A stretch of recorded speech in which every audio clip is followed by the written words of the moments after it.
Počet ćemo sa prezentacijom prvog dijela koje smo prigodno nazvali Hip Hip Hura.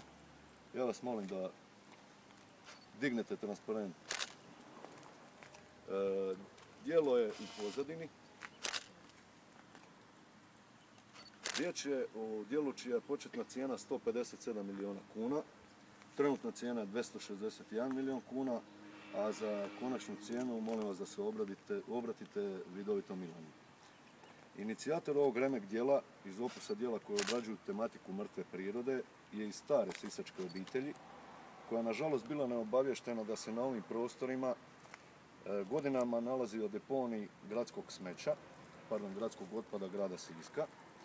Samim tim došlo do neznatnog povećanja cijene, za sad to iznosi nekih 65%, uz napomenu da se kraj ovoj idili uopće ni ne nazire. Za početak će građani Siska velikodušno na svoja pleća preuzeti ukupno oko 300 milijuna kuna, uključujući još jedno remek dijelo, školsku dvoranu u Budaševu i dječji vrtić na Zelenom brijegu. Ili kako bi to rekla uvažena gospođa Roksandić u Saboru, narod je sa oduševljenjem dočekao krizni porez, od milja nazvan harač, pa će i tako ovu humanitarnu gestu financiranja umjetnina s temom mrtve prirode. Ovdje isto možete primijetiti dijelo u sadašnjem stanju. Molim sljedeći slajd. Hvala lijepo. Ovo je ono što vi u stvari ne vidite, ali to je to. Budemo to ponovili jer ne možemo počujeti kadru. Dobro, hvala vam lijepo. Sljedeće remek dijelo iz ovog opusa. Sljedeće remek dijelo iz ovog opusa je novi cestovni most preko rijeke Kupe u neposrednoj blizini željezničkog mosta. Ovo je trenutna situacija kad njega nema. Krivo sam rekao. Zbog svoje skromnosti naša gradska vlast je prešutila da taj most postoji. Kolega, hoćete sljedeći slajd? Mi smo zloupotrebili ovu situaciju, mogućnost da ovo prezentiramo, pa vam ovom prilikom dajemo na uvid ovaj prekrasan uradak. Ovaj uradak je inače sastavni dio prometne strategije grada Siska iz 2008. godine. Vidljivo je da most postoji, mada ga niko nije vidio. Svaka asocijacija na bajku o carevom novom ruhu je zlonamjerna. Hvala lijepo, molim sljedeće. Sastavni dio prijedloga malo prije spomenute prometne strategije grada Siska je i renoviranje, odnosno izgradnja novog mosta na rijeci Odri. Ovo je postojeće stanje iz kojeg se vidi da ovaj objekat jednostavno vapi za rekonstrukcijom, za nekom obnovom, za popravkom. Na drugoj slici je vizija budućeg mosta, molim i sljedeću, na sljedećoj također. Vidi se da je to pomalo futurističkog izgleda, ali grad Sisak je zacrtao budući izgled koji će biti na tragu današnjeg izgleda španjolskog grada Bilbao. Molim sljedeće. Na trećoj slici je ipak najvjerojatniji izgled mosta u skorijoj budućnosti. Nema tu se ne trudite da vidite. Uz današnju opremljenost gradskih vlasti da služi interesima građana, ovo je najvjerojatnije rješenje. Zatim slijedi pješački most, može sve skupa, pješački most preko pruge u Capragu, takozvana pasarela. Bivša pasarela je demontirana što se vidi iz ovog snimka, a iz izvora bliskih vidovitom Milanu ovo je jedno od mogućih rješenja. Prekrasno zdanje. S obzirom da je grad Sisak pretvoren u jednu od najvećih spavaonica u Republici Hrvatskoj, odakle ljudi putuju na svoja radna mjesta uglavnom u Zagreb, te uzimajući u obzir da je u neposrednoj blizini gradsko naselje Caprak, koje je po broju stanovnika jedno od najvećih, logično je da se ovo pitanje riješi u najkraćem mogućem roku. Najkraći mogući rok je rastezljiv pojam, pa se u skladu s tim naša gradska vlast i ponaša. Rješenje je na vidiku, rekao bi Steve Wonder, u sve iskrene isprike imenovanom glazbeniku i svima ostalima koji se nađu povrijeđenima s ovom izjavom. U istom gradskom naselju nalazi se i prekrasno zdanje otvorenog bazena. Ovdje su slike trenutnog stanja.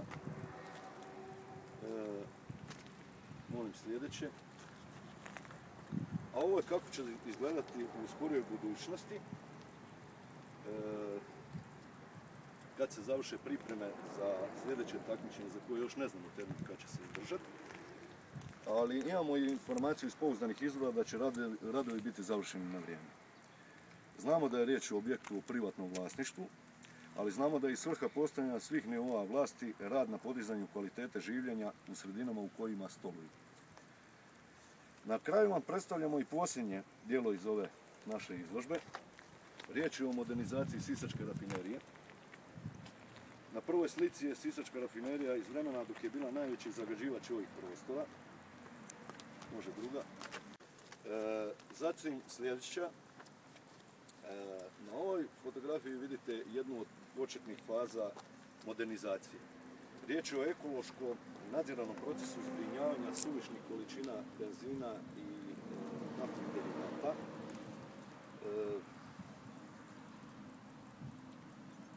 Koji uglavnom nisu štetni, ne mogu štetiti, ovo je sve kontrolirano ekološki što se vidi iz priloženja. Na sljedećim slikama je izgled naše rafinerije po završetku te druge faze modernizacije. Evo vidite kako to prekrasno izgleda, to je naša realnost, to je naša vjerojatno sutrašnjica. Može sljedeća, evo ovo je već malo se vidi da radimo na tome.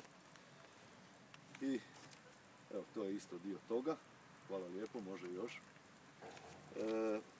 Ovo je završetak modernizacije rafinerije nafte Sisak, može i sljedeća.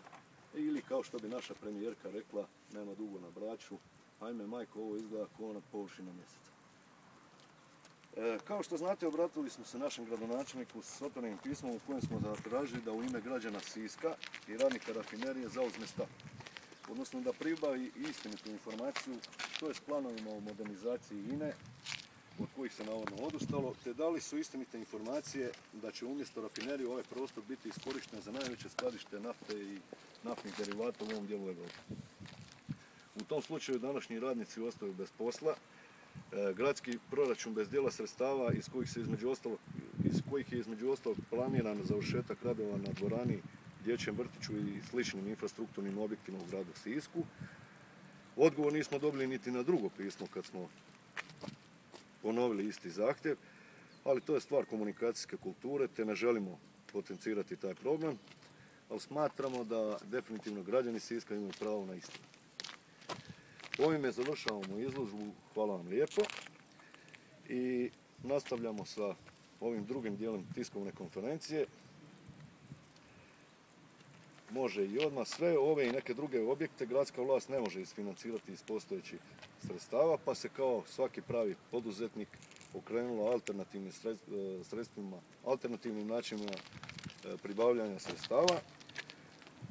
Oni su to vrlo efikasno odradili, odlučili su se na prodaju svega i svačega, što bi se uglavnom moglo svesti pod zajednički naziv prodaja obiteljskog srebra. Atraktivne gradske prostore prodaju, kao da će krajem njihovog mandata prestati potreba građana Siska za bilo čime. S njima je svijet počeo, s njima će i završiti, to je teza s kojom oni razmišljaju. Molimo ih, ali i zahtjevamo u ime svih građana Siska da odustanu od daljnje prodaje, jer i generacije iza nas imaju pravo na život. Ono što su generacije prije nas kućile i stavljane na hrpu, a vlast će raskućiti za vrijeme trajanja svog mandata. U skladu s našom dosadašnjom praksom nudimo i rješenja, a ne samo kritike. Predlažemo da se svi objekti za koje je izgledno da neće biti završeni i stavljeni u funkciju bez dodatnih zaduživanja konzerviraju. Grad Sisak ima već mnoštvo konzerviranih infrastrukturnih objekata, doduše još iz doba starog Rima, ali barem bi se izbjegle daljne financijske dubioze.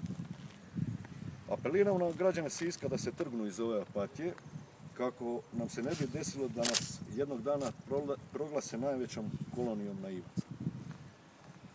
Gradskim vijećnicima predlažemo da kolektivno podnesu ostavke, jer šutnja na ovakvu rasprodaju je još sramotnija nego sama rasprodaja. I za sam kraj, predlažemo da i gradonačelnik Siska podnese ostavku, ali da prije toga iskoristi svoj utjecaj s osnova pozicije gradonačelnika, te naloži koncertnom uredu da organizira jedan svečani koncert na kojem bi glavni gost bio Bregovićev orkestar za svadbe i sprovode, jer ova vlast nas je oženila za ogromne uzaludno utrošene novce, a iza svega je onako slijedi samo sahrana grada Siska ili bankrot. Hvala lijepo.